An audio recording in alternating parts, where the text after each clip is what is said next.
Every December, as Lagos gears up for the new year, a grim, predictable pattern takes hold. Massive infernos tear through densely populated neighborhoods, reducing homes, commercial hubs, and entire livelihoods to ash.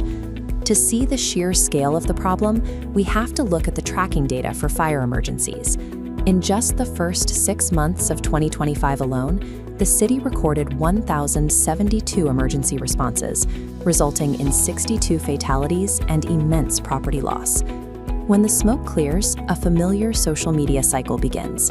Citizens point fingers, keyboard warriors debate, and the universal conclusion is usually that the government failed to provide basic infrastructure or enough water for the fire trucks. But the focus on infrastructure misses the reality on the ground. Lagos maintains an equipped, professional force with modern trucks and gear, actively responding to these emergencies as they happen. And yet, despite the presence of these emergency responders, the exact same type of massive blaze erupts again a few months later, while helpless crowds watch the destruction repeat itself. As long as these incidents are treated as unpredictable accidents rather than repeating patterns, this deadly loop will continue unbroken. This pie chart shows the true anatomy of these infernos. It contradicts the common narrative. Nearly 80% of these fire incidents are entirely preventable and human-induced. The first driver of that 80% is the electrical fault epidemic. An erratic power supply across the city forces residents and business owners to rely heavily on generators and improvised power grids. This creates a web of illegal connections, overloaded circuits, and uncertified wiring that act as constant hidden ignition risks hanging directly over the city's busiest streets.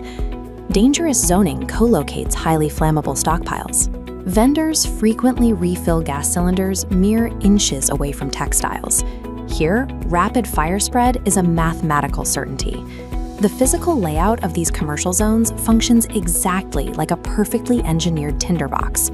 Human behavior acts as the final accelerant. In 2024, 75% of all fire incidents in Lagos were attributed to direct carelessness and a severe gap in public safety awareness. There is a widespread assumption that emergency lines are broken. Instead of dialing 767 or 112 during the crucial first few minutes of a fire, the brief window where it can still be contained, citizens hesitate. Ignoring fire protocols causes global catastrophes, from a Swiss ski resort gathering to an Indian school celebration. These tragedies show that when negligence enters a flammable space, the outcome is the same regardless of a nation's wealth. Whether it's a sparkler hitting a ceiling or a generator short-circuiting, the resulting inferno follows the same physics of destruction. Infrastructure is only as effective as the people using it. World-class firefighting equipment becomes irrelevant if daily habits and apathetic responses continue to feed the flames. To survive as a growing megacity, Lagos requires a new approach. The city cannot simply fight its way out of this crisis. It must forcefully prevent its way out. That prevention starts with a strict fire safety first policy for all commercial operators. This means mandatory fire-resistant materials for stalls and periodic certifications that must be met before a business is allowed to operate. As this map shows, resilience requires a physical separation of hazards. By moving combustible goods into central, isolated warehouses, the fuel source is kept far away from the daily trading corridors. Resilience also relies on the people living inside these zones. A FireWise training program, combined with anonymous whistleblowing channels, turns residents into active defenders who can report illegal electrical setups before they ignite.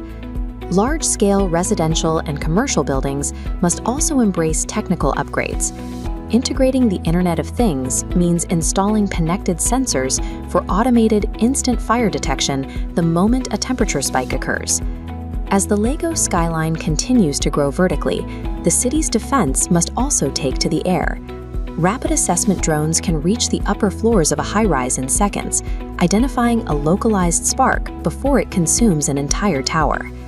Fire resilience is a collective duty. If the city enforces physical boundaries and citizens correct behavioral ones, the next headline out of Lagos won't be about a devastating loss.